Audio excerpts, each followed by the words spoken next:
খাজিরের কাহিনীটা এমন হয়েছে, সে টাকা তো দিলই না, বরং নৌকাটা ভেঙে দিয়ে চলে যাচ্ছে। ওই নৌকার মাঝিরা তো অবাক দৃষ্টিতে তাকিয়ে আছে, কি ব্যাপার ভাই, কি দোষটা করলাম? হুজুরের নৌকা চড়াইলাম প্রথম দিন, ভাড়াও নিলাম না, হুজুর নৌকাটা ভাঙ্গা চলে গেল। আর মূসা আলাইহিস সালাম তো গরম মেজাজের। মূসা আলাইহিস সালাম তার সামনে অন্যায় করেছে, কিপ্তি বংশের আরেক ব্যক্তি অন্যায় সহ্য করতে পারে নাই, এক থাপ্পড় মেরে তাকে মেরে ফেলছে। অন্যায় সহ্য করতে পারে না, এমন গরম মেজাজ আল্লাহ তাআলা তাকে দিয়েছিলেন। এই দৃশ্য দেখে তিনি বললেন, না খরখতাহা লিতুগরিকা আহলাহা, আপনি কি মানুষ? আপনি কি এটা ডুবানোর জন্য এই কাজ করছেন? আপনাকে তো আমি মহাজ্ঞানী ভাবতাম। লাকাদ জিতা শাইআন ইমরা, আপনি চরম গর্হিত খারাপ একটা কাজ করছেন, আর আপনারা আমি মহাজ্ঞানী ভাবছিলাম। একটু আগে কত সুন্দর চড়ুই পাখির জ্ঞানের গল্প শোনাইছেন, আর এখন নিজেই আরেকজনের নৌকা ফোটা করছেন। এই কি আপনার জ্ঞানের নমুনা? মূসা নবীর তো মুখ আটকাচ্ছে না, খালি পারতেছে না মারতে। এদিক দিয়ে মাছ যে ওঠে তাজা হয়ে চলে গেছে, এই কথাটা মূসা নবীকে বলার মতো সাহস ইউশা বিন নুন পেলেন না। আরেক বর্ণনায় এসেছে তিনি ভুলে গেলেন। মূসা আলাইহিস সালাম ঘুম থেকে উঠে আবার সামনে কয়েক কদম হাঁটলেন। পূর্বে অনেক লম্বা পথ পাড়ি দিয়েছে, ক্লান্ত হয় নাই, কিন্তু এখন মাছ হারিয়ে যাওয়ার পরে ৮-১০ কদম আগানোর পরে মূসা নবী বলছে, আচ্ছা এক কাজ করো তো, একটু নাস্তা পানির ব্যবস্থা করো, কারণ খুব ক্লান্ত লাগছে। এত তাড়াতাড়ি তো ক্লান্ত হয়ে যাওয়ার কথা না। বললো, আচ্ছা ওই যে মাছটা যে ছিল ভাজা মাছ, এটা বের করো, এটা খেয়ে ফেলি। এবার ইউশা বিন নুনের মনে পড়ছে, আল্লাহ, মাছ নিয়ে একটু আগে তাজা হয়ে দৌড় মারলো, আমি তো বলতে ভুলেই গেছি। এবার খাজির মূসা আলাইহিস সালামের দিকে তাকিয়ে বলে, মূসা, তুমি তো আমার কাছে জ্ঞান অর্জন করতে আসছো, জ্ঞান অর্জন করার আগে তোমার একটা কথা বলি, এই চড়ুই পাখিটার দিকে তাকাও। মূসা বলে, তাকালাম। তুমি কি তার ঠোঁটের কোণায় বিন্দু বিন্দু জলের কোণা দেখতে পাচ্ছ কিনা? হ্যাঁ, দেখতে পাচ্ছি, অতি সামান্য ক্ষুদ্র। এবার খাজির বলল, মূসা, মা নাকাসা ইলমি ওয়া ইলমুকা ইল্লা মিন ইলমিল্লাহ ইল্লা মিসলা মা নাকাসা হাযাল উসফুরু মিনাল বাহর। এই সমুদ্রের বিশাল জলরাশি থেকে এই চড়ুই পাখিটা তার ঠোঁটের কোণায় যতটুকু পানি ওঠাতে পেরেছে, তোমার আমার জ্ঞান, গোটা দুনিয়ার সবার জ্ঞান কিয়ামত পর্যন্ত যতটুকু হবে সবটা হচ্ছে এই চড়ুই পাখির ঠোঁটের পানি, আর আল্লাহর জ্ঞান হচ্ছে এই মহাসমুদ্রের জলরাশি। আল্লাহু আকবার! কি বিশাল জ্ঞান আল্লাহ সুবহানাহু ওয়া তাআলার জ্ঞান ভান্ডারে আছে। এই জলরাশি থেকে এমন কোটি কোটি চড়ুই পাখিরে যদি কবরও দেন, খুঁজে পাওয়া যাবে না। অথচ এই চড়ুই পাখির ঠোঁটের কোণার পানির সমান জ্ঞানও আমাদের নাই। আল্লাহ কোরআন নিজে বলেছেন, ওয়া মা উতিতুম মিনাল ইলমি ইল্লা কলিলা, দুনিয়ার মানুষকে খুব সামান্য থেকে সামান্য জ্ঞান আমি দিয়েছি। এই সামান্য জ্ঞান পেয়ে আমাদের কত বাহাদুরি। আর এই মহা জ্ঞানের ভান্ডার যার কাছে আছে তিনি কে? আরো জোরে বলেন, তিনি কে? মূসা আলাইহিস সালাম তো তার উপমা শুনে অবাক হয়ে গেলেন। আরে, অবাক করা বিষয় তো মারাত্মক একটা কথা বলছে।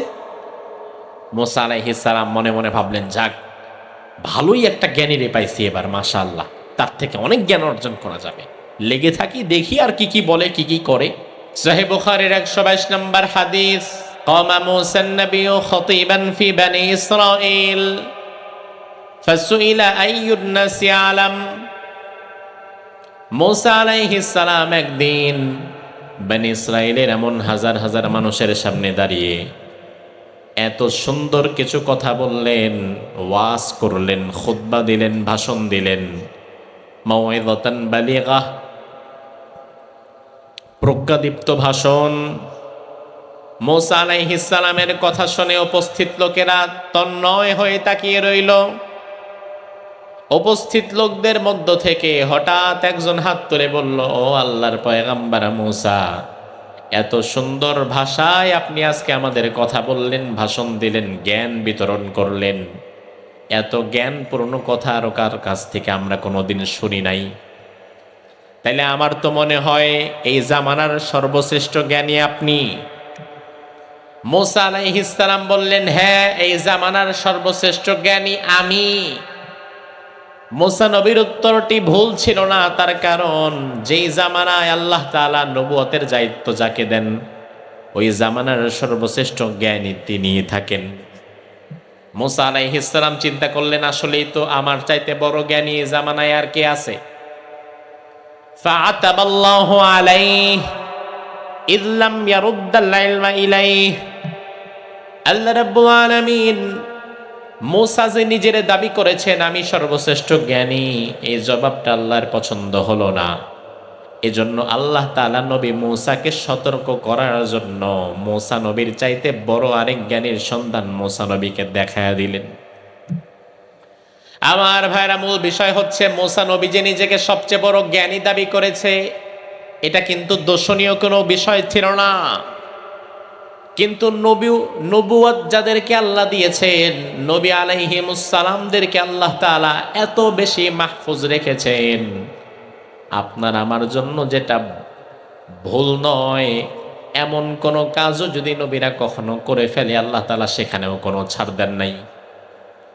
আপনি আমি যদি সারা দিনে কোনো কথার শেষে ইনশাআল্লাহ না বলি, যেখান থেকে মাহফিল শেষ করে আমি ঢাকা যাব, বলে ফেললাম ইনশাআল্লাহ বললাম না, কি হইল? গুনাহ হইল না? কিন্তু বিশ্বনবী একদিন কথার শেষে ভুলে ইনশাআল্লাহ বলেন নাই, এজন্য আল্লাহ তাআলা টানা 15টা দিন পর্যন্ত ওহী বন্ধ রেখেছিলেন। তার মানে আল্লাহ বুঝিয়েছেন, নবীরা সাধারণ মানুষের মতো কথা আপনারা বলতে পারবেন না, আপনাদেরকে ভাষা জ্ঞানেও আরো সংযত হওয়া লাগবে। মুসা আলাইহিস সালাম যখন নিজেকে জ্ঞানী দাবি করলেন, আল্লাহ বললেন, মুসা তুমি সবচেয়ে বড় জ্ঞানী নয়, বরং তোমার চাইতে 1000 গুণ বড় জ্ঞানী আমি আল্লাহ বানায় রাখছি আরেক জায়গায়। তার কাছে যদি তুমি যাও, তুমি অবাক হয়ে যাবে, তোমার জ্ঞান তার জ্ঞানের কাছে কিছুই না। মুসা আলাইহিস সালাম চিন্তা করলেন, আমার চেয়ে বড় জ্ঞানী, আমার জ্ঞান নাকি তার জ্ঞানের কাছে কিছুই না? তাইলে তো ওই মহাজ্ঞানীর কাছে আমারও যাওয়া দরকার, দেখা দরকার আসলে তিনি কত বড় জ্ঞানী। এবার মুসা আলাইহিস সালাম, কোরআনের মধ্যে আল্লাহ তুলে দিয়েছেন, মুসা আলাইহিস সালাম এবার আল্লাহরে বলে, আল্লাহ, মুসা আলাইহিস সালাম তিনি তার সঙ্গীকে বললেন, ওয়াইয ক্বালা মুসা লিফাতাহু লা আবরাহু হাত্তা আবলুগা মাজমাআল বাহরাইনি আও আমদিয়া হুকুবা। মুসা আলাইহিস সালাম তার একজন খাদেম ছিল, ওই খাদেমের নাম ইউশা বিন নুন। মুসা আলাইহিস সালাম তার খাদেমকে বলল যে, এক কাজ করো, অনেক লম্বা পথ পানি দিয়ে চলে যাওয়া লাগবে বহু দূরে এক মহাজ্ঞানীর সন্ধানে। আল্লাহকে মুসা নবী জিজ্ঞেস করলেন, আল্লাহ, আমার চেয়ে বড় জ্ঞানী এই জামানায় যে আছে সে আসলে থাকে কই? তার বাড়ি কই? তারে পামু কই? সে কি সাতকানিয়ায় লোহাগাড়ায় থাকে না কই থাকে? আল্লাহ বলল, না, সে থাকে মাজমা আল বাহরাইন, দুটি সাগর যেখানে মিলে যায়, বঙ্গোপসাগর, ভারত মহাসাগর, এই দুই সাগরের মাঝের একটা মিলনস্থল আছে। আল্লাহ বললেন, দুটি সাগর যেখানে এসে মিলে যায়, ওই দুই সাগরের মিলনস্থলে ওই মহাজ্ঞানী থাকবে। তুমি যাও, সেই দুটি সাগরের মোহনা খুঁজে বের করো, সেখানে ওই মহাজ্ঞানীর সন্ধান পাবে। তবে এটা যে কত দূর, কত শত কিলোমিটার, এটা আল্লাহ বলেন নাই, বহু দূর। আর মুসা আলাইহিস সালাম এই আয়াতের মধ্যে বললেন, আল্লাহ, ওই মহাজ্ঞানীর কাছে যেতে যেতে যদি আমাকে যুগের পর যুগ সফর করা লাগে, আমি প্রয়োজনে যুগের পর যুগ পায়ে হেঁটে সফর করব, তবুও তার কাছে গিয়ে আমি জ্ঞান অর্জন করবই। সুবহানাল্লাহ। আমার ভাই, একটা বিষয় লক্ষ্য করেন, জ্ঞান অর্জনের জন্য, ইলম অর্জনের জন্য এই যে দূর দূরান্তে সফর করা, এটা কিন্তু চমৎকার একটা বিষয়।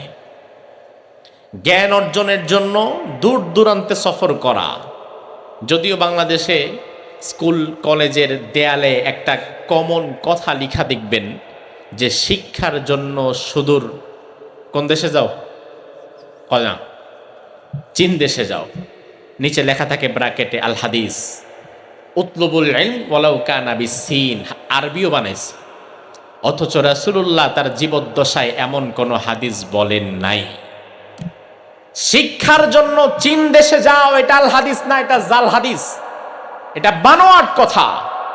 আল্লাহর হাবিব নিজে বলে গিয়েছেন, দুনিয়ার কোন মানুষ যদি এমন কথা বলে যে কথা আমি মুহাম্মাদুর রাসূলুল্লাহ বলি নাই, ফাহুয়া রাদ, সেটা প্রত্যাখ্যাত।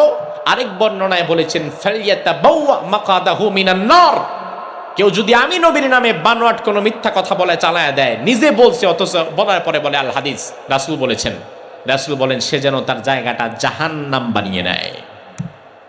ভুল শুধরাতে হবে আমাদের। শিক্ষার জন্য চীন দেশে যাওয়ার কোনো কথা রাসূল সাল্লাল্লাহু আলাইহি ওয়াসাল্লাম হাদিসে বলেন নাই। তবে হ্যাঁ, জ্ঞানের জন্য দূর দূরান্তে সফর করার নজির ইসলামে আছে না নাই? বানোয়াট কথা বলে দরকার কি আপনার? জাল হাদিস বলে মানুষের কাছে রাসূল সাল্লাল্লাহু আলাইহি ওয়াসাল্লামকে ছোট করার কি দরকার?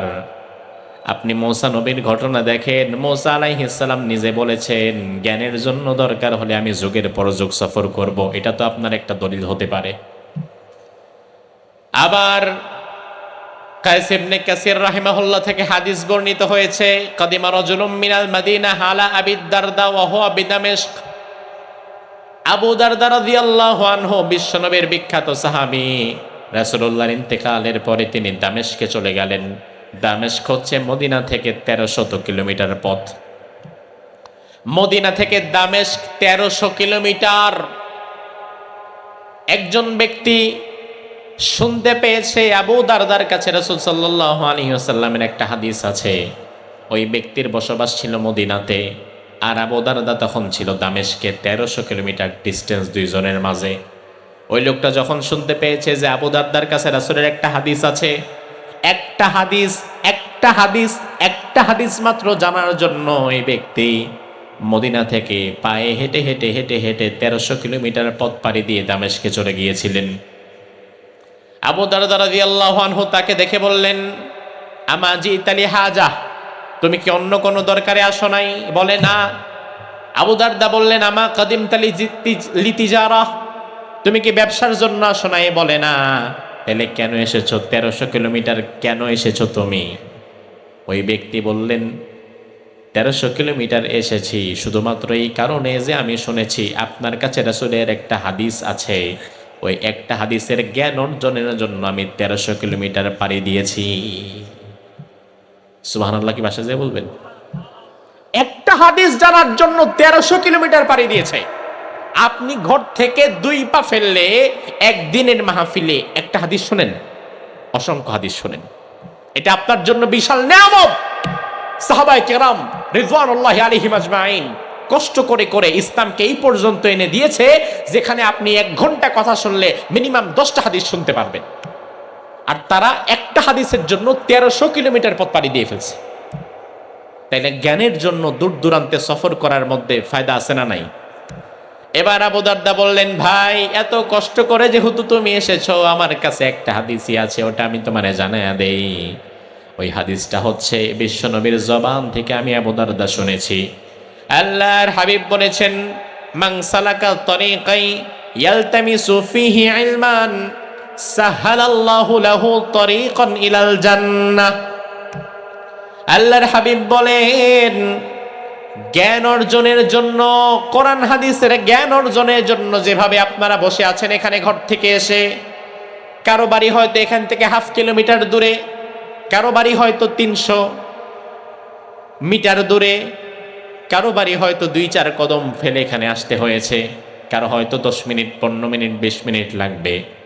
আপনার নিয়তটা যদি হয় মাহফিলে আসব, কোরআন হাদিসের কিছু জ্ঞান অর্জন করে যাব, তাইলে এই হাদিস আপনার জন্য প্রযোজ্য। দেখেন রাসূল আপনার সম্পর্কে কি বলে গিয়েছেন।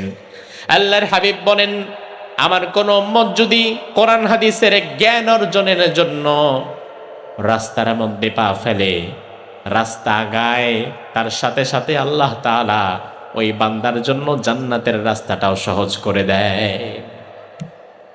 আপনি কোরআন হাদিসের জ্ঞান অর্জনের জন্য এসেছেন তো, সাহালাল্লাহু লাহু তরিকান ইলাল জান্নাহ, আল্লাহ তাআলা আপনার জন্য জান্নাতের পথটাও সহজ করে দিয়েছে। সুবহানাল্লাহ। আমার ভাইরা, মূসা আলাইহিস সালাম তিনি তার সঙ্গীকে বললেন, চলো ওই মহাজ্ঞানীর সন্ধানে আমরা বের হয়ে যাই। যাওয়ার আগে আল্লাহকে বললেন, আল্লাহ ওই মহাজ্ঞানী কোথায় আছে, আমি কিভাবে খুঁজে বের করতে পারবো? আল্লাহ রাব্বুল আলামিন বললেন, ইহমিল হুতান ফি মিকতাল, এক কাজ করো, একটা মাছ ভাজো।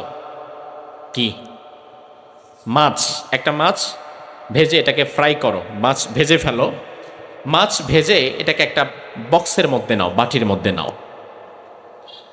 যেই প্রান্তে গিয়ে এই ভাজা মাছটা তাজা হয়ে পানির মধ্যে লাফ দিবে, ঠিক ওই পয়েন্টে আশেপাশে তাকালে ওই মহাজ্ঞানীর সন্ধান পাবা। সুবহানাল্লাহ বলবেন না? আশ্চর্যজনক কিছু দেখলে বা শুনলে সুবহানাল্লাহ বলা লাগে। একটা ভাজা মাছ তাজা হয়ে পানিতে নামবে, এটা কি আশ্চর্যজনক কিছু না? ও না, এটা আপনাদের মোটামুটি সাতকানিয়াতে অ্যাভেলেবেল হয়। এ প্রতিদিনই ভাজা মাছ ধরতে হয়, এর কমন হয়ে গেছে বিষয়টা, এটা তো আমরা প্রতিদিনই দেখি। আমার ভাই মূসা আলাইহিস সালাম আল্লাহর কথা মতো একটা মাছ ধরে ভেজে ফেললেন, ভাজা মাছটাকে বাটির মধ্যে ঢুকালেন। এবার সফর সঙ্গী খাদেম ইউশা বিন নুনকে নিয়ে পথ চলা শুরু করলেন। ভাজা মাছ যেখানে তাজা হবে সেখানে মহাজ্ঞানীর সন্ধান পাওয়া যাবে, এটা কেবলমাত্র শুধু মূসাই জানে। তার খাদেম বিষয়টা জানতো না। খাদেম মনে করেছে হুজুরের সাথে যেদিকে মন চায় সেদিকে যাইতেই থাকি। এবার মূসা আলাইহিস সালামের কথা আল্লাহ কোরআনের মধ্যে তুলে দিলেন। অনেক লম্বা পথ তারা পাড়ি দিলেন। এবার মূসা আলাইহিস সালাম তার খাদেম ইউশাকে বলল, ইউশা তুমি এক কাজ করো, তুমি একটু বসো, আমি একটু তোমার পাশে শুয়ে থাকি, আমি একটু ঘুমাই, ঘুম থেকে উঠে আবার আমি পথ চলবো। মূসা আলাইহিস সালাম ঘুমিয়ে গেলেন। খাদেম ইউশা বিন নুন মাছের বাটিটা নিয়ে বসে আছে। হঠাৎ করে দেখে বাটির ঢাকনাটা খুলে গিয়েছে। ভাজা মাছটা হঠাৎ করে চোখের সামনে তাজা হয়ে গেছে। তাজা হয়ে পাশে ছিল একটা সমুদ্রের নালা, ওই সমুদ্রের নালার মধ্যে লাফ দিয়ে দৌড় দিয়েছে। খাদেম ইউশা বিন নুন এই দৃশ্য দেখে তিনি কল্পনাই করতে পারছেন না এটা হইলটা কি। কারণ খাদেম তো আগের থেকে জানে না, এজন্য প্রিপারেশন নাই। জানলে তো বোঝা যাইতো যে হুজুর এই যে দেখেন এখনই মাছটা তাজা হয়েছে, উঠেন তাড়াতাড়ি দেখেন। খাদেম না জানার কারণে এই দৃশ্য দেখে খাদেম আরো ভয় পেয়ে গেছে, হায় হায় আল্লাহ হইছেটা কি। মূসা আলাইহিস সালাম বেশ কিছু সময় পরে তার ঘুম ভাঙলো। ঘুম থেকে উঠে আবার তিনি পথ চলা শুরু করলেন। এদিক দিয়ে মাছ যে উঠে তাজা হয়ে চলে গেছে, এই কথাটা মূসা নবীকে বলার মতো সাহস ইউশা বিন নুন পেলেন না। আরেক বর্ণনায় এসেছে তিনি ভুলে গেলেন। মূসা আলাইহিস সালাম ঘুম থেকে উঠে আবার সামনে কয়েক কদম হাঁটলেন। আল্লাহ কোরআনের মধ্যে সেই কথা বলে দিলেন, ফালাম্মা জাওয়াজা ক্বালা লিফাতাহু আতিনা গাদাআনা লাকাদ লাকিনা মিন সাফারিনা হাযা নাসাবা। মূসা আলাইহিস সালাম দেখেন পূর্বে অনেক লম্বা পথ পাড়ি দিয়েছে, ক্লান্ত হয় নাই, কিন্তু এখন মাছ হারিয়ে যাওয়ার পরে ৮-১০ কদম আগানোর পরে মূসা নবী বলছে, আচ্ছা এক কাজ করো তো, একটু নাস্তা পানির ব্যবস্থা করো, কারণ খুব ক্লান্ত লাগছে, খুব ক্লান্ত হয়ে গেলাম। এত তাড়াতাড়ি তো ক্লান্ত হয়ে যাওয়ার কথা না। বললো আচ্ছা ওই যে মাছটা যে ছিল ভাজা মাছ, এটা বের করো, এটা খেয়ে ফেলি। এবার ইউশা বিন নুনের মনে পড়ছে, আল্লাহ মাছ নিয়ে একটু আগে তাজা হয়ে দৌড় মারলো, আমি তো বলতে ভুলেই গেছি। এবার ইউশা বিন নুন বলে, হুজুর ভুল হয়ে গেছে, মাফ করে দেন, ফাইন্নি নাসিতুল হুত, আমি তো মাছের কথা বলতে ভুলেই গেছিলাম। ওই যে কিছু দূর আগে আপনি একটা জায়গায় একটু বিশ্রাম নিলেন, ওই জায়গাটায় হঠাৎ করে দেখলাম বাটি ঢাকনা খুলে মাছ তাজা হয়ে দৌড় মারছে। মাছ তো এখন আমার বাটির মধ্যে আর নাই। মূসা আলাইহিস সালাম বলে, তাই নাকি? তাহলে তো আবার ওখানে ফিরে যাওয়া লাগবে। কারণ আল্লাহ বলেছেন মাছ যেখানে তাজা হবে ওই জায়গার আশেপাশে খুঁজলে একজন মহাজ্ঞানীকে পাওয়া যাবে। তাহলে মাছ যেখানে হারাইছে, এরপরে আমরা যে 10-12 কদম হাঁটছি এটা আমাদের ভুল ডেস্টিনেশন, এটা আমাদের ভুল যাওয়া, ভুল পথ চলা। আর এর আগ পর্যন্ত আমাদের পথ চলা ছিল সঠিক। এখান থেকে মুফাসসিরগণ একটা চমৎকার কথা বলেছেন, জীবন চলার পথে আপনার পথ যদি হয় ভুলে ভরা, জীবন চলার পথে আপনার পথ যদি হয় শয়তানের দেখানো পথ, তাহলে এই পথে বারে বারে আপনি ক্লান্ত হয়ে যাবেন, হাঁপিয়ে যাবেন, এই পথে আপনি বেশি দূর আগাতে পারবেন না। আর জীবন চলার পথে আপনার পথ যদি হয় মহান আল্লাহ তাআলার দেখানো সিরাতে মুস্তাকিমের পথ, সরল সঠিক পথ, জান্নাতের পথ, এ পথের দূরত্ব যতই হোক না কেন, সে পথে চলতে গিয়ে হামলা মামলা বিপদ মুসিবত যাই আসুক না কেন, ঈমানদার কখনো হতাশ হয় না, ক্লান্ত হয়ে যায় না। মূসা আলাইহিস সালামের গন্তব্য সঠিক ছিল যতক্ষণ, তিনি ক্লান্ত হয় নাই ততক্ষণ। কিন্তু গন্তব্য ভুল করে যে 10 কদম এসেছে, এই 10 কদম আসার মধ্য দিয়েই তিনি ক্লান্ত হয়ে গেছেন। তার মানে আপনি যদি জীবন চলার পথে ক্লান্ত হয়ে যান, হুতাশ করেন, হতাশ হয়ে যান, তাহলে বুঝে নেবেন আপনার পথ চলাটা সঠিক হচ্ছে না। কারণ সাহাবায়ে কেরাম পয়গম্বর করে না, এই কঠিন কণ্টকাকীর্ণ পথ পাড়ি দিয়েছেন, শাহাদাত বরণ করেছেন, জেল জুলুম আর ফাঁসির রশিতে ঝোলার পরেও তারা তো ক্লান্ত হয় নাই, পিছনে চলে যায় নাই।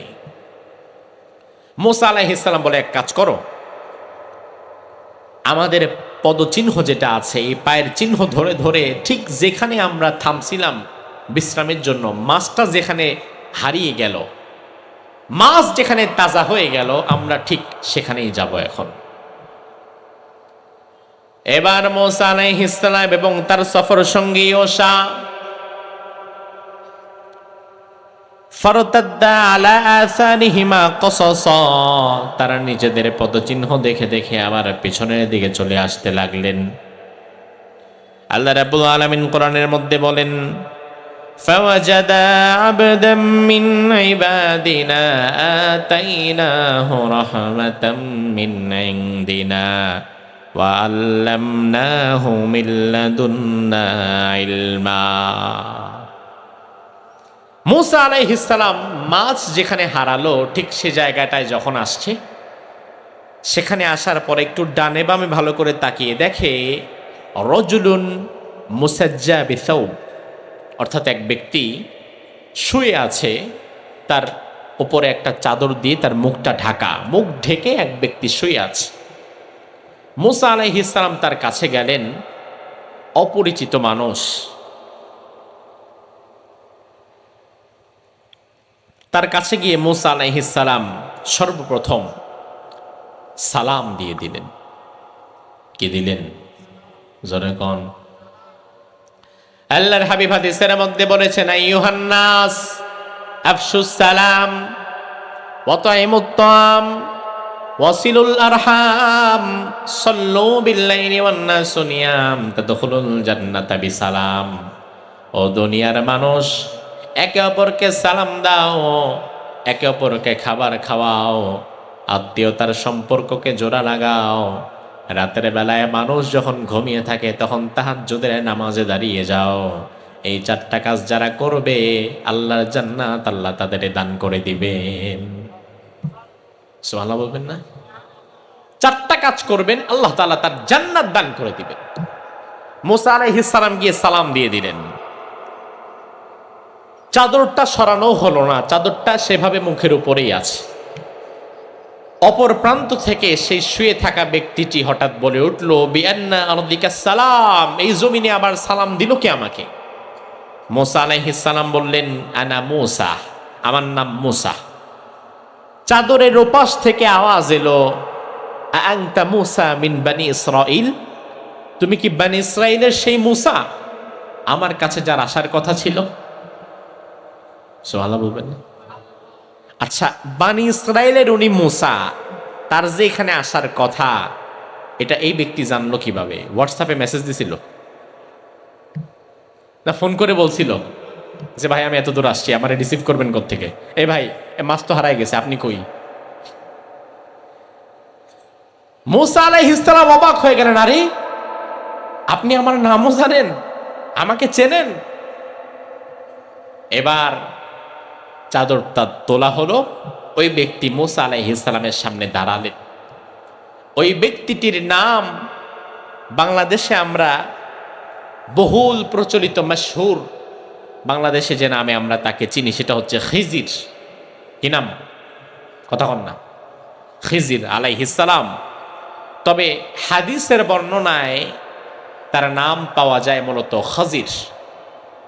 খজবর জজের র, খজির। আল্লাহর হাবিব হাদিসের মধ্যে বলেন এই ব্যক্তিকে খজির এজন্য বলা হতো, আন্নাহু কদ জালাসা আলা ফুরওয়াতিন বাইদা ফাইদা হিয়া তাহতাজ্জু মিন খালফিহি খাদরা। এই খজির আলাইহিস সালাম তার একটা বিশেষত্ব ছিল এমন, তিনি যদি কোনো মরা ঘাস, মরা জমিন, মরা ঘাস পাতা তরুলতার ওপর দিয়ে হেঁটে যেত, তাহলে সাথে সাথে ওই মরা জমিন আর মরা ঘাস পাতাগুলোকে আল্লাহ তাআলা সতেজ বানিয়ে দিত। এটা এই ব্যক্তির একটা স্পেশালিটি, মুজিজা। এজন্য তাকে বলা হতো খজির। এজন্য বহুল প্রচলিত খিজির না বলে হাদিসে যেহেতু রাসূল তাকে খজির বলেছে, আমাদেরও উচিত তাকে খজির বলে সম্বোধন করা। মূসা আলাইহিস সালাম এবার তাকে বললেন যে দেখেন, আল্লাহ তাআলা আপনার কাছে আমাকে পাঠিয়েছেন। আমি জানতে পেরেছি আপনি নাকি আমার চাইতে অনেক অনেক অনেক মহাজ্ঞানী। তা আপনার জ্ঞান আসলে কতটা? আপনার জ্ঞান থেকে আমি কিছুটা জ্ঞান অর্জন করতে চাই। মূসা আলাইহিস সালাম বললেন, কোরআনে কারিমে আল্লাহ রাব্বুল আলামিন মূসা নবীর কথাটাও তুলে দিয়েছেন। মূসা আলাইহিস সালাম বললেন, ক্বালা লাহু মূসা হাল আত্তাবিউকা আলা আন তুআল্লিমানি মিম্মা উল্লিমতা রুশদা। মূসা আলাইহিস সালাম বললেন, হাল আত্তাবিউক, আমি কি আপনাকে একটু অনুসরণ করতে পারি? যেই জ্ঞান আল্লাহ আপনাকে দিয়েছেন, এই বিশাল জ্ঞান সমুদ্র থেকে আমি কিছুটা জ্ঞান অর্জন করতে চাই। এই জন্য আপনার সাথে আমি কয়েকটা দিন থাকতে চাই। খাজির এবার বলল, ও মূসা, জ্ঞান অর্জন করা তো এত সহজ না। ইন্নাকা লান তাসতাতিআ মাইয়া সাবরা। তুমি যে জ্ঞান অর্জন করতে চাও, এই জ্ঞান অর্জন করতে গেলে সবচাইতে বেশি যেটা দরকার সেটার নাম হচ্ছে ধৈর্য, সবর। আমার ভাই ভালো করে বোঝেন, জ্ঞান অর্জন করতে অবশ্যই ধৈর্যের দরকার। এই যে আপনারা এতগুলো মানুষ এখানে এসে বসে আছেন, ছটফট মানসিকতা যাদের, উঠে বসে এদিক সেদিক তাকায়, কনসেন্ট্রেশন ধরে রাখতে পারে না, এমন মানুষ কখনো জ্ঞান অর্জন করতে পারে না। বরং জ্ঞান অর্জন করতে গেলে সুনির্দিষ্টভাবে ধৈর্যের দরকার। মূসা আলাইহিস সালামকে খজির বলল, আমার তো যতটুকু জানা আপনার ধৈর্যে কিছুটা ঘাটতি আছে। আপনি অনেক রাগান্বিত মানুষ, আপনার মুখের আগে আপনার হাত চলে। এত বেশি রাগান্বিত ধৈর্যহারা মানুষ কিন্তু জ্ঞান অর্জন করতে পারে না। মূসা আলাইহিস সালাম চিন্তা করে, এত কষ্ট করে যেহেতু আসছি, একটু কোনোভাবে ধৈর্য আমার ধরাই লাগবে, যেমনিই হোক ধৈর্য না ধইরা জ্ঞান অর্জন না করে আমি এখান থেকে যাব না। মূসা আলাইহিস সালাম বললেন, সাতাজিদুনি ইনশাআল্লাহ সাবিরান ওয়ালা আসি লাকা আমরা। আমি ইনশাআল্লাহ আল্লাহর প্রতি ভরসা করলাম, আমার আল্লাহ যদি চায় আমি মূসাকে পরিপূর্ণ ধৈর্যশীল পাবেন। এবার খাজির বলল, তাহলে একটা কন্ডিশন, একটা শর্ত, আমার সাথে থাকার আগে আপনাকে একটা শর্ত দিয়ে দেই, এই শর্তে রাজি থাকলে একসাববেন। শর্তটা হচ্ছে, ফাইন ইত্তাবাতানি ফালা তাসআলনি আন শাইইন হাত্তা উহদিসা লাকা মিনহু যিকরা। আমার সাথে যদি থাকতে চান, আমি যা করব আপনি আমার কোনো কাজে আগ বাড়িয়ে কোনো কথা বলতে পারবেন না। আমি নিজ থেকে আপনাকে ব্রিফ করার আগে আপনি নিজ থেকে আমাকে কোনো প্রশ্ন করতে পারবেন না। চুপচাপ আমি যা করব আমার সাথে শুধু দেখে যাবেন, কোনো কথা বলতে পারবেন না। রাজি আছেন? মুসা নবী বলে, এত কষ্ট করে আসছি, রাজি না থেকে কি উপায় আছে? আবার এত দূর ফিরে যাব, দরকার কি? বরং রাজি হয়ে যাই। মুসা নবী বলল, অবশ্যই রাজি আছি, আমি এক পায়ে খারাপ। তার সফর সঙ্গী ইউশা বিন নুনকে বাড়ি পাঠিয়ে দিলেন। ওই খাজির মহাজ্ঞানীর সাথে মুসা আলাইহিস সালামের এখন শুরু হলো একটা জ্ঞানের সফর। কিসের সফর? কিসের? এক সফরে দেখেন কি পরিমাণ জ্ঞান তিনি অর্জন করতে পারেন। আমার ভাইরা, কোরআনে কারিমে আল্লাহ রাব্বুল আলামিন এবার জানিয়ে দিলেন আমাদেরকে, মুসা আলাইহিস সালাম এবং খাজির আলাইহিস সালাম দুজন এবার পথ চলতে চলতে সামনের দিকে আগাচ্ছিলেন। কিছু দূর যাওয়ার পরে সামনে দেখা গেল একটা সমুদ্র। কি সমুদ্র? সমুদ্র পাড়ি দেওয়ার জন্য নৌযান দরকার, নৌকা দরকার। অ্যাভেলেবেল গাড়ি আপনি গারাঙ্গিয়া গেটে দাঁড়ালে পেয়ে যাবেন, পাবেন না? পাবেন, কিন্তু আপনার পকেট খালি। তাহলে গাড়ি আছে অনেক, আপনি যেতে পারবেন না, কারণ আপনার কাছে পাত্তি নাই। এখন নৌকা ঘাটে আছে অনেক, কিন্তু মুসার কাছেও টাকা নাই, ওই খাজিরের কাছেও টাকা নাই, আর টাকা ছাড়া কেউ নিবে না। এমন সময় একটা নতুন নৌকা এলো। ওই নৌকার মাঝিরা আবার ফাউরিফাল খাজির, তারা খাজির নবীকে চিনে ফেললো, খাজিরকে তারা চিনে ফেললো। চিনে বলল, হুজুর আপনি এখানে? খাজির আলাইহিস সালাম বলল, ভাই আমি তো একটু ওই পারে যাব। বলল, আরে সমস্যা কি? আমাদের কাছে তো টাকা নাই। ফাহামালুহা বিগাইরি নাউল, তারা কোনো প্রকার মজুরি ছাড়াই বলল, হুজুর কোনো সমস্যা নাই, আজকে নৌকাটা নতুন বানায় নিয়ে আসছি, আপনাদেরকে আনে উদ্বোধন করব, আসেন আপনারা আমার নৌকার প্রথম যাত্রী হন, টাকা পয়সাও লাগবে না, আপনাদেরকে বিনা ভাড়ায় ওই পাশে নামায় দিব। সুবহানাল্লাহ বলবেন না? তাহলে কত বড় একটা সুযোগ। মুসা আলাইহিস সালাম চিন্তা করলো, যাক ভালোই তো হইল, ওনারে দেখে মানুষজন চিনে, ওনার সাথে থেকে তো লাভও আছে। নৌকায় উঠলেন, মুসা উঠলেন, খাজির উঠলেন। আমার ভাই লক্ষ্য করেন এখানে একটা মজার বিষয়। আল্লাহর হাবিব বলেন, মুসা এবং খাজির যখন এই নতুন নৌকায় বসে আছে, ওয়াজাআ উসফুর হাত্তা ওয়াকা আলা হারফিস সাফিনাহ সুম্মা নাকারা ফিল বাহর, হঠাৎ করে একটা চড়ুই পাখি উঠতে উঠতে নৌকার এক কিনারে এসে বসলো। চড়ুই পাখি নৌকার কিনারে বসে তার ছোট্ট ঠোঁটটা সমুদ্রের সুবিশাল জলরাশির মধ্যে হালকা একটু ঢুকালো, আবার ঠোঁটটা উঠিয়ে ফেললো। ঠোঁটটা ওঠানোর পরে একটু ঝাড়া দিল, তখনও ঠোঁটের মাঝে কিছুটা আর্দ্রতা, পানির আর্দ্রতা বিন্দু কণা লেগেছিল। এবার খাজির মুসা আলাইহিস সালামের দিকে তাকিয়ে বলে, মুসা তুমি তো আমার কাছে জ্ঞান অর্জন করতে আসছো, জ্ঞান অর্জন করার আগে তোমার একটা কথা বলি, এই চড়ুই পাখিটার দিকে তাকাও। মুসা বলে, তাকালাম। তুমি কি তার ঠোঁটের কোণায় বিন্দু বিন্দু জলের কণা দেখতে পাচ্ছ কিনা? হ্যাঁ দেখতে পাচ্ছি, অতি সামান্য ক্ষুদ্র।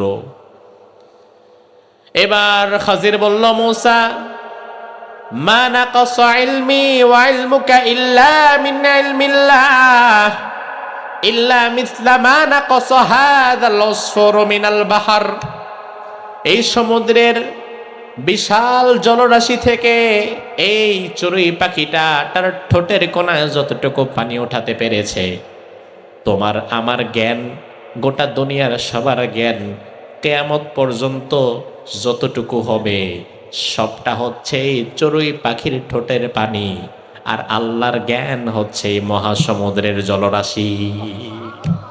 আল্লাহু আকবার! কি বিশাল জ্ঞান আল্লাহ সুবহানাহু ওয়া তাআলার জ্ঞান ভান্ডারে আছে। এই জলরাশি থেকে এমন কোটি কোটি চড়ুই পাখিদের যদি কবরও দেন, খুঁজে পাওয়া যাবে না। অথচ এই চড়ুই পাখির ঠোঁটের কণার পানির সমান জ্ঞানও আমাদের নাই। আল্লাহ কোরআন নিজে বলেছেন, ওয়া মা উতিতুম মিনাল ইলমি ইল্লা কলিলা, দুনিয়ার মানুষকে খুব সামান্য থেকে সামান্য জ্ঞান আমি দিয়েছি। এই সামান্য জ্ঞান পেয়ে আমাদের কত বাহাদুরি। আর এই মহা জ্ঞানের ভান্ডার যার কাছে আছে তিনি কে? আরো জোরে বলেন তিনি কে? মুসা আলাইহিস সালাম তো তার উপমা শুনে অবাক হয়ে গেলেন। আরে অবাক করা বিষয় তো, মারাত্মক একটা কথা বলছে। মুসা আলাইহিস সালাম মনে মনে ভাবলেন, যাক ভালোই একটা জ্ঞানীরে পাইছি এবার, মাশাআল্লাহ, তার থেকে অনেক জ্ঞান অর্জন করা যাবে। লেগে থাকি, দেখি আর কি কি বলে, কি কি করে। এবারে নৌকা চলতে চলতে যেই পারে যাওয়া দরকার সেই পারে চলে গেছে। আল্লাহ রাব্বুল আলামিন কোরআনের মধ্যে বলে দিয়েছেন পরবর্তী ঘটনা কি হলো। হাত্তা ইযা রাকিবা ফিস সাফিনাতি খারাকাহা ক্বালা আখারাকতাহা লিতুগরিকা আহলাহা লাকাদ জি'তা শাইআন ইমরা। খাজির এবার মুসাকে বলল, মুসা তুমি আগে একটু নামো। নামছে। এবার খাজির তিনি নামার আগে তার হাতে ছিল একটা বড় লাঠি। কি ছিল? লাঠি। এই লাঠি দিয়ে নৌকার যে পাটাতন, মেজ, নিচের যে তক্তা কাঠ, ওই কাঠ বরাবর এত জোরে একটা বাড়ি দিয়েছে, ওনার লাঠির বাড়ি খেয়ে নৌকার নিচের কাঠ ভাঙ্গা নৌকাতে পানি উঠা শুরু করছে। আচ্ছা, আপাত দৃষ্টিতে কাজটি কি ভালো না খারাপ? কথা কয় না। অবশ্যই খারাপ। আপনার একজন হুজুর মানুষ, আপনার কাছে ভাড়াও নাই, আপনি কারাঙ্গিয়া গেটে দাঁড়ায় আছেন, অটোওয়ালা দেখে আপনারা চিনছে, হুজুর কই যাবেন? আমি চকরিয়া যাব। ঠিক আছে ওঠেন। উঠাইলো আপনাকে বিনা ভাড়ায়। নামার সময় আপনি তারে ধন্যবাদ দিয়ে তার জন্য দোয়া করে মোটামুটি বেহেশতের টিকিট লাগলে ধরায় দিয়ে যাবেন। সেটা না করে আপনি নামার সময় যদি বলেন ভাই একটু দাঁড়ান, কি হুজুর কিছু নিবেন, একটু দাঁড়ান, তাকে যদি দাঁড় করায় আপনি তার চাক্কার পাংচার করে দিছেন হাওয়া সাইরা, সেবারকে হুজুরে বান, টাকা নাই কিছু নাই, ফকির নি, আমি নিয়ে আসলাম, টাকা তো দিব না, আরো আমার চাক্কাটাই নষ্ট করলো। তো খাজিরের কাহিনীটা এমন হয়েছে, সে টাকা তো দিলই না, বরং নৌকাটা ভেঙে দিয়ে চলে যাচ্ছে। ওই নৌকার মাঝিরা তো অবাক দৃষ্টিতে তাকিয়ে আছে, কি ব্যাপার ভাই, কি দোষটা করলাম? হুজুরের নৌকা চড়াইলাম প্রথম দিন, ভাড়াও নিলাম না, হুজুর নৌকাটা ভাঙ্গা চলে গেল। আর মুসা আলাইহিস সালাম তো গরম মেজাজের।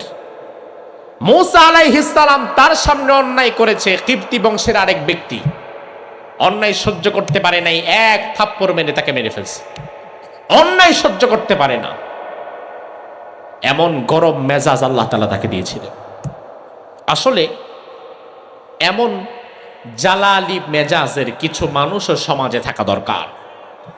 সমাজে আবু বকরের মতো নরম মেজাজের মানুষ যেমন থাকা দরকার, আবার অমরের মতো মেজাজের মানুষও থাকা দরকার। তাহলে রাম বাম নাস্তিক মুরতাদের আমাদের চোখের সামনে তাকিয়ে কথা বলার মতো সাহস পাবে না। মুসা আলাইহিস সালাম তো রাগী। এই দৃশ্য দেখে তিনি বললেন, না খারাকতাহা লিতুগরিকা আহলাহা, আপনি কি মানুষ? আপনি কি এটা ডুবানোর জন্য এই কাজ করছেন? আপনাকে তো আমি মহাজ্ঞানী ভাবতাম।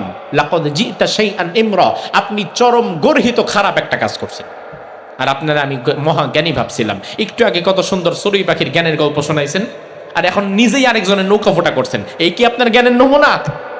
মুসা নবীর তো মুখ আটকাচ্ছে না, খালি পারতেছে না মারতে। যেহেতু শিক্ষক, জ্ঞান অর্জন করতে আসছে, হাত চালাইতে পারতেছে না, কিন্তু মুখ যতটুকু চালানো যায় এটা আবার ছাড়তেছে না।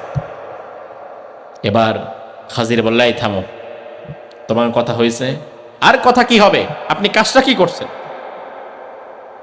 মুসা আলাইহিস সালামকে এবার খাজির বলল, আমি কিন্তু আগেই বলেছিলাম,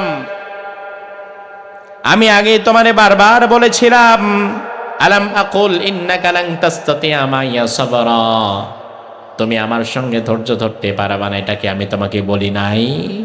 আমি কিন্তু তোমারে বলছিলাম আমার সাথে থাকতে হইলে আমি যা করি না করি দেখবা, চুপ করে কথা বলা যাবে না। এত চিল্লাচ্ছ কেন? কথা তো বলা যাবে না। এই কথা বলার পরে মুসা আলাইহিস সালামের হুঁশ ফিরছে, আরে আমি তো কন্ডিশনে রাজি হয়ে এখানে এসেছি।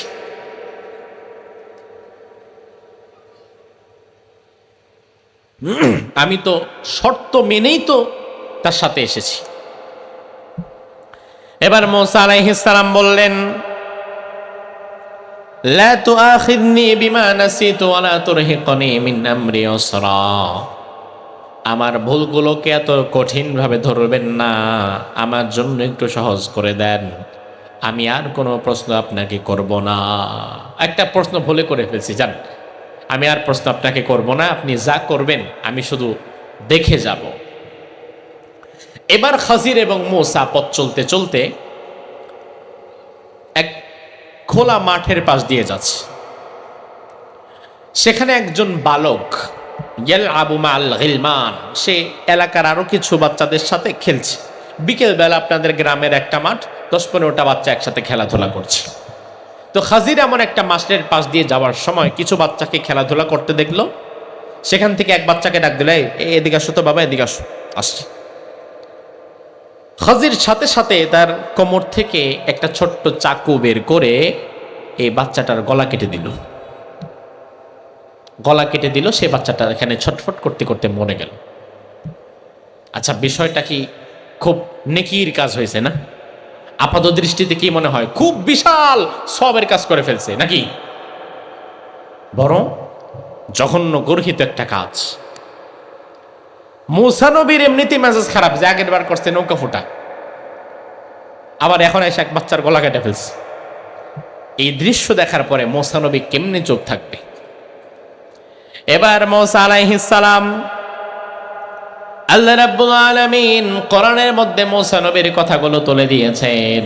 আল্লাহ রাব্বুল আলামিন বললেন, হাত্তা ইযা লাকিয়া গুলামান ফাকাতালাহু ক্বালা আকাতালতা নাফসান যাকিয়াতাম বিগাইরি নাফস লাকাদ জিতা শাইআন নুকরা। আপনি কাজটা করলেন কি? এটা আপনি এমন সুন্দর ফুটফুটে একটা বাচ্চাকে হত্যা করে ফেললেন, একটা নিরপরাধ শিশুকে হত্যা করলেন। লাকাদ জিতা শাইআন নুকরা, কত জঘন্য একটা কাজ আপনি করেছেন, কত গর্হিত খারাপ একটা কাজ আপনি করলেন।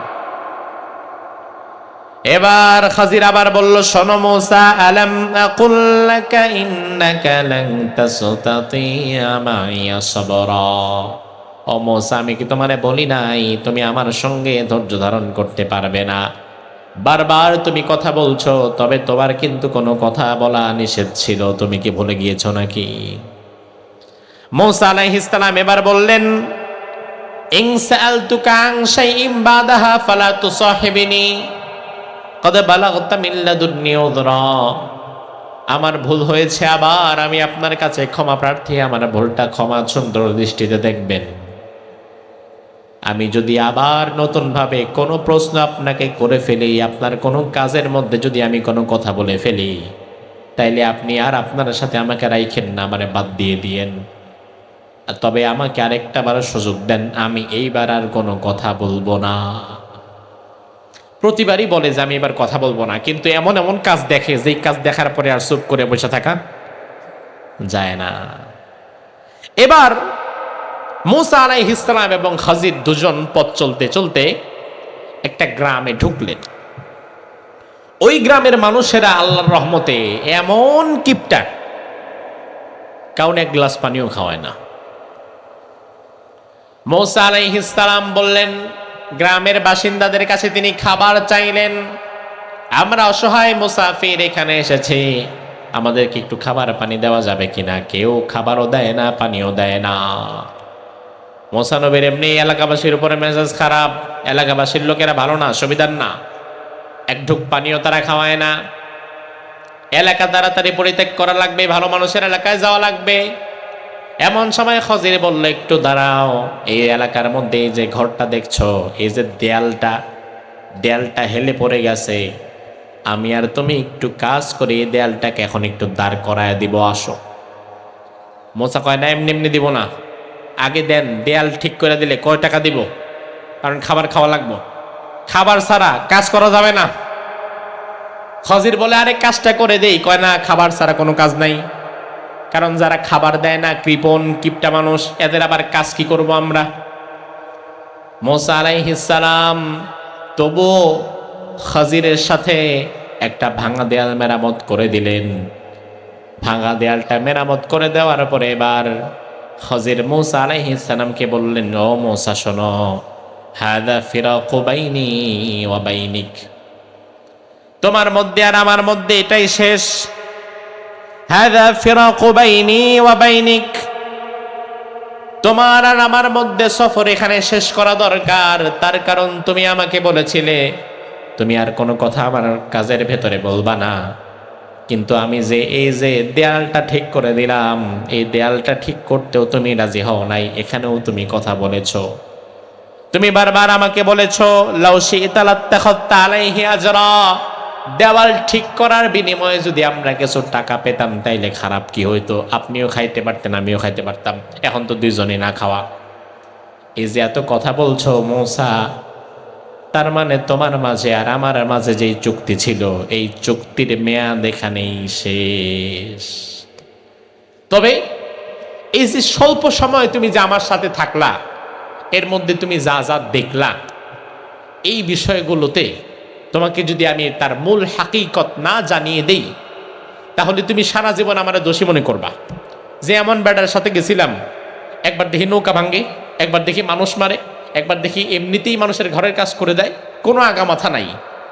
এজন্য তুমি যাওয়ার আগে অন্তত তোমাকে আমার এই তিনটি কাজের বিষয়ে ব্রিফ করা দরকার। খাজির এবার বলল, মূসা শোনো, আম্মাস সাফিনা ফাকানাত লিমাসাকিন ইয়ামালুনা ফিল বাহর, ওই যে নৌকার বিষয়টা ছিল, নৌকা ছিল এলাকার কিছু গরিব মানুষের, সমুদ্রের মধ্যে তারা কাজ করে উপার্জন করে। এই গরিব মানুষগুলো নতুন নৌকা নিয়েছে। আমি হঠাৎ দেখতে পেলাম সমুদ্রের অপর প্রান্তে একজন জালিম বাদশা দাঁড়িয়েছিল। ওই জালিম বাদশা যদি নতুন কোনো নৌযান দেখতে পেত, ওই নৌযানটা ওই জালিম বাদশা হাইজ্যাক করে নিয়ে যেত। হাইজ্যাক করে নিয়ে ওই নৌযানের মালিক যারা ছিল তাদেরকেও ওই জালিম বাদশা হত্যা করে ফেলতো। কিন্তু আমি যদি এখন নৌকাটাকে ভেঙে দেই, তাইলে এই ভাঙা নৌকাটা ওই জালিম বাদশা আর নিবে না, যে নৌকা তো ভেঙে গেছে, এই ভাঙা নৌকা নিয়ে করব কি? এই জন্য আমি চিন্তা করলাম নৌকাটাকে আজকে ভেঙে দেই, তাইলে আজকে এই জালিম বাদশা নৌকাটাকে নিবে না, আর প্রয়োজনে একদিন দুই দিন নৌকাটা আবার মেরামত করে তৃতীয় দিন আবার নতুনভাবে তারা তাদের নৌকাটা দিয়ে জীবিকা উপার্জন করতে পারবে। সুবহানাল্লাহ কইলেন না? আচ্ছা বলেন, তাইলে কাজটা কি ভালো ছিল না খারাপ? হ্যাঁ, ভালো ছিল না খারাপ? ভালো। কারণ নৌকাটা যদি ফুটা না করতো তাইলে জালিম বাদশা নিয়ে যেত, আর ফুটা করলে হয়তো 2 দিন কাজ করতে পারবে না, কিন্তু তৃতীয় দিন থেকে তো আবারও নতুনভাবে কাজ করা যাবে। মূসা আলাইহিস সালাম চিন্তা করে, আরে আল্লাহ, এত ভালো কাজ করছেন আপনি, তা আমারেও বলতেন ফুটা, আমি একটা করতাম, তো কাজটা তো ভালোই ছিল। এবার খাজির বলে, শোনো, ওয়া আম্মাল গোলাম ফাকানা আবাওয়াহু মুমিনাইন ফাখাশিনা ইউরহিকুহুমা তুগয়ানা ওয়া কুফরা। 2 নম্বরে যে বাচ্চাকে আমি হত্যা করলাম, এই বাচ্চার মা বাবা ছিল ইমানদার, মুমিন, মুত্তাকি, পরহেজগার। এই বাচ্চাটা আল্লাহ রাব্বুল আলামিন আমাকে জানিয়ে দিয়েছেন, এই বাচ্চাটা কিছুদিন পরে বড় হয়ে যাওয়ার পরে এই বাচ্চাটা হবে বেয়াদব, উশৃঙ্খল, বেয়ারা, বখাটে, কিশোর গ্যাং। এই বাচ্চাটা বড় হয়ে বখাটে হবে। এই বাচ্চাটা হবে তার পিতামাতার জন্য গজবের কারণ। সে নিজেও হবে কাফের, ঈমান হারা, তার পিতামাতাকেও সে কুফরের দিকে নিয়ে আসার জন্য কাজ করবে। এই জন্য আমি অঙ্কুরে বিনাশ করে দিলাম, ছোট থেকে তাকে বিদায় করে দিলাম। আর আমার বিশ্বাস এই বাচ্চার পরিবর্তে আল্লাহ তাআলা তার পিতামাতাকে উত্তম নেককার আর একটা সুসন্তান দান করে দেবেন। আমার ভাই, সন্তান যদি কারো খারাপ হয়, ওই মা বাবার জীবন দুনিয়াতে জাহান্নাম হয়ে যায়। আপনার একটা সন্তান, ওই এক সন্তান যদি হয় গাঁজাখোর, মদখোর, ইয়াবাখোর, কিশোর গ্যাং, ওই একজনের সারা জীবনের বিচার সামলাইতে সামলাইতে আপনি নিজে সবসময় মৃত্যুর প্রহর গুনবেন যে আল্লাহ, এমন সন্তান তুমি আমাকে কেন দিলা? এজন্য দুষ্ট গরুর চাইতে শূন্য গোয়াল ভালো। খজির বললেন যে এই বাচ্চাকে আমি অঙ্কুরে বিনাশ করে দিলাম, যেন বড় হয়ে সে তার মা বাবার বিরুদ্ধে কোনো কাজ করতে না পারে, কুফর এবং শিরিকের মধ্যে সে নিজেও যেন লিপ্ত না হয়, তার মা বাবাকেও সে যেন এদিকে টেনে না আনতে পারে। এবার খাজির বলল, তাহলে 3 নাম্বার বিষয়টা শোনো। ওয়াম্মাল জিদার ফাকানা লিগুলামাইনি ইয়াতীমাইনি ফিল মাদিনাহ ওয়া কানা তাহতাহু কানজুল লাহুমা ওয়া কানা আবুহুমা সালিহা। ওই যে দেয়ালটা মেরামত করে দিলাম, কোনো পারিশ্রমিক নিলাম না, আসলে তার কারণ ছিল এই ঘরের মধ্যে 2 এতিম বাচ্চা থাকে, তাদের মাও নাই বাবাও নাই। ওয়া কানা আবুহুমা সালিহা, তবে তাদের বাবা ছিল বড় নেককার পরহেজগার ইমানদার ব্যক্তি। ওই নেককার পরহেজগার ইমানদার ব্যক্তি মারা যাওয়ার সময় তার কিছু সম্পদ গচ্ছিত করে দেয়ালের ভেতরে লুকিয়ে রেখেছিল। এখন এই বাচ্চারা এতিম, তারা ছোট মানুষ, এই দেয়ালটা যদি এখন হেলে পড়ে যায় সম্পদটা বের হয়ে যাবে, আর এই বাচ্চা ছোট মানুষ হওয়ার কারণে এই সম্পদটাকে তারা রক্ষণাবেক্ষণ করতে পারবে না। এজন্য আমি চাইলাম দেয়ালটাকে আবার দাঁড় করিয়ে দেই, যেন আজ থেকে মিনিমাম 20 বছর পরে আবার হেলে পড়ে, ততদিনে এই বাচ্চারা বড় হয়ে যাবে। ওই বড় অবস্থায় যদি দেয়ালটা হেলে পড়ে, তখন তারা যখন তাদের নিজস্ব সম্পদ দেখবে, এই সম্পদ দিয়ে তারা নিজেদের প্রয়োজন পূরণ করতে পারবে। তবে এখন যদি সম্পদটা বের হয়ে যায়, তাইলে এটা হাতছাড়া হয়ে যাবে। এতিমের মাল আরেকজনের পকেটে চলে যাবে, আরেকজনের পেটে চলে যাবে। এতিমের সম্পদ খেয়ে ফেলে এমন চাচা, এমন মামা, এমন আত্মীয় স্বজন আমাদের সমাজে আছে না নাই? এতিমের সম্পদ খেয়ে ফেলে, বাবা মারা গেছে, সন্তানদেরকে চাচারা আর হক দেয় না, ভাতিজাদেরকে ঠকায়। বাপের বাড়ির সম্পদ থেকে বঞ্চিত করার জন্য কিছু চাচা দাঁড়ায় থাকে, আবার মায়ের বাড়ির সম্পদ থেকে বঞ্চিত করার জন্য কিছু মামা দাঁড়ায় থাকে। চাচা এবং মামাদের সাথে সম্পদ নিয়ে আরে দ্বন্দ্ব। বাংলাদেশে এমন পরিবার খুব কম যেখানে সম্পদ নিয়ে চাচা আর মামাদের সাথে দ্বন্দ্ব নাই। অথচ আমার ভাই, ইয়াতিমের সম্পদ ভক্ষণ করা জঘন্যতম অপরাধ। আল্লাহ কোরআনের মধ্যে বলেন, ইন্নাল্লাযীনা ইয়াকুলুনা আমওয়ালাল ইয়াতামা যুলমান ইন্নামা ইয়াকুলুনা ফি বুতুনিহিম নারা ওয়া সায়াসলাউনা সাইরা। নিশ্চয়ই দুনিয়াতে যারা ইয়াতিম অসহায়ের সম্পদ ভক্ষণ করে খেয়ে ফেলে, তারা মূলত তাদের পেটের ভেতরে আগুন ঢুকায়। বাংলাদেশের কত নেতার পেটে যে এতিমের সম্পদ আছে তার কোনো হিসাব নাই। কত নেতার পেটে আছে জনগণের সম্পদ আছে তার কোনো হিসাব নাই। কত নেতা বছরের পর বছর জনগণের হক সব নিজের পকেটে আর পেটের মধ্যে ঢোকায়, তার কোনো হিসাব নাই।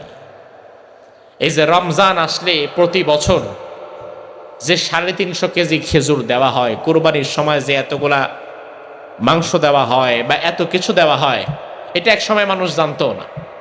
এখন না হাসনাত আব্দুল্লাহ লাইভে এসে অনেক কিছু দেখায় দিছে, এজন্য বর্তমানে এমপিরা কিছু বিপদে পড়ে গেছে।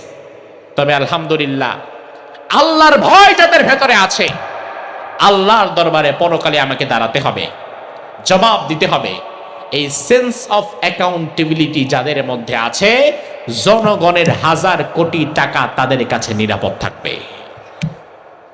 আর আল্লাহর ভয় যাদের কাছে নাই, আল্লাহর সামনে দাঁড়াতে হবে এমন টেন্ডেন্সি যারা লালন করে না, এই সমস্ত মানুষের কাছে 1000 কোটি টাকা তো দূরে থাক, 5 প্যাকেট খেজুর নিরাপদ না, ওইটারও মায় দেখায় ফেলবে।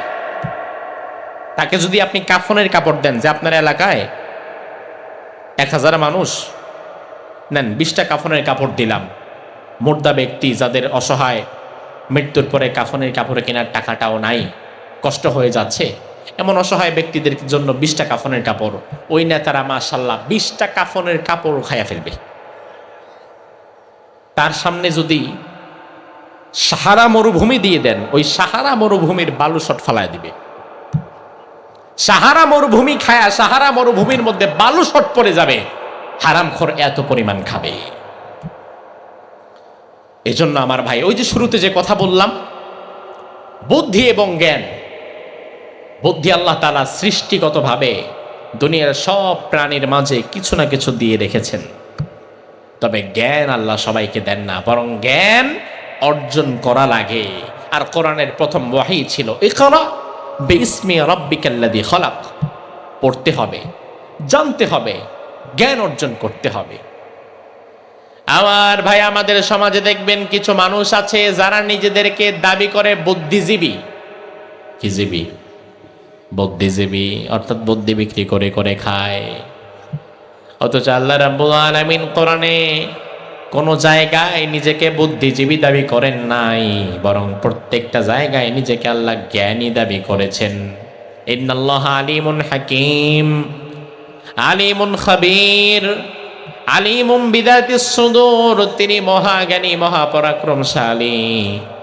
অন্তরের খবর দুনিয়ার কেউ জানতে পারে না, সেটা যিনি জানেন সেই জ্ঞানও যার আছে তিনি কে?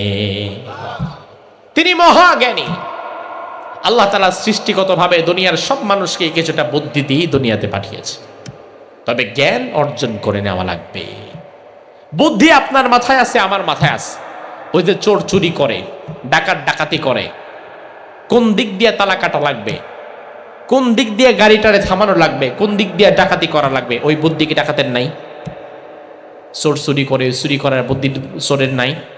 আচ্ছা, শুধুমাত্র বুদ্ধি দিয়ে যদি আপনি দুনিয়াতে চলতে চান, তাহলে আপনি মিসগাইড হয়ে যাবেন। সিরাতে মুস্তাকিম আপনি খুঁজে পাবেন না, আপনি ট্র্যাক থেকে বিচ্যুত হয়ে যাবে, পথহারা হয়ে যাবেন। এজন্য বুদ্ধিকে কন্ট্রোল করা লাগবে ওহির জ্ঞানের আলোকে। কোরআন সুন্নাহর যেই জ্ঞান, এই ওহির জ্ঞান দিয়ে যদি আপনি আপনার বুদ্ধিকে কন্ট্রোল করে দুনিয়াতে চলতে পারেন, তাহলে আপনার বুদ্ধি দিয়ে সমাজ উপকৃত হবে।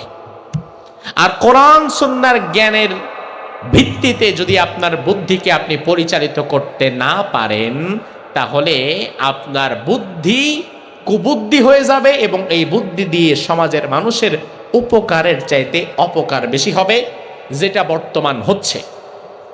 বর্তমান আমাদের বুদ্ধিজীবীদের দ্বারা সমাজে উপকারের চাইতে অপকার বেশি হচ্ছে।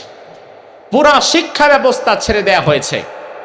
92% মুসলমান দেশের রাষ্ট্রীয় শিক্ষা ব্যবস্থার মধ্যে যাদের বসানো হয়েছে, তারা এক একজন বিশাল বিশাল বুদ্ধিজীবী। বিশাল বিশাল বুদ্ধিজীবী, দাড়ি নাই আর মোচের জ্বালায় ঠোঁট দেখা যায় না। বিশাল এক একজন বুদ্ধিজীবী, ওনাদেরকে রাষ্ট্রীয় শিক্ষা ব্যবস্থার অবকাঠামোর দায়িত্ব দেয়া হয়। আসলে আমি তো মনে করি এ সমস্ত বুদ্ধিজীবী যাদের কাছে ওহির জ্ঞান নাই, কোরআন সুন্নাহর জ্ঞান নাই, এ সমস্ত ব্যক্তিদের কাছে 92% মুসলিম দেশের শিক্ষা ব্যবস্থাকে ছেড়ে না দিয়ে সেখানে বিচক্ষণ যোগ্য কিছু আলেমদেরকে বসায় দিতে হবে, যারা ওহির জ্ঞান রাখে, দুনিয়ার জ্ঞানও রাখে, উভয়টাকে সংমিশ্রণ করে আমাদের জন্য এমন একটা শিক্ষা ব্যবস্থা তারা প্রণয়ন করতে পারবে, যে শিক্ষা ব্যবস্থার মধ্য দিয়ে আমার সন্তান যেমন MBBS ডাক্তার হবে, আবার আজান দিলে একই MBBS ডাক্তার তার হসপিটালে ইমামতির যোগ্যতা অর্জন করবে।